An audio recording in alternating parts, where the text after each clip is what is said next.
আজকে কি রান্না হচ্ছে দেখো, এই যে ডিম ভাজা বসিয়েছি, এই যে ডিম ভাজা বসিয়েছি, এই ডিমের ঝোল হবে।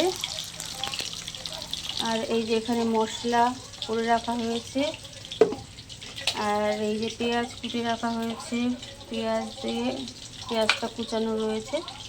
আর এই যে আলু, ডিমের আলু। আজকে ডিমের ঝোল আর ভাতই করছি, আর এমনি আমি চাটনি আছে।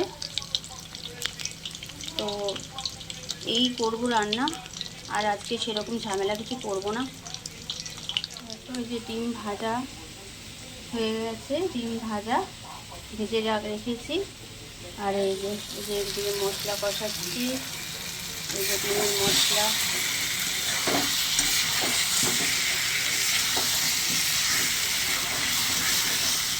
ডিমের মশলা কষাচ্ছি। ডিমের মশলাটা কষানো হয়ে গেলে আমি তো ভালোভাবে কষাই, মশলা যাই হোক, মাছেরই হোক ডিমেরই হোক, একটু মশলাটা না ভালো করে কষলে না তরকারিটা টেস্ট হবে না, অত টেস্ট হয় না তরকারিতে। তো যেহেতু একটা তরকারি দিয়ে খেতে হবে, এই জন্য একটু ভালোভাবে তরকারিটা করছি।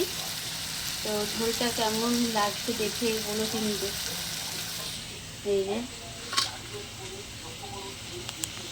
ঠিক আছে।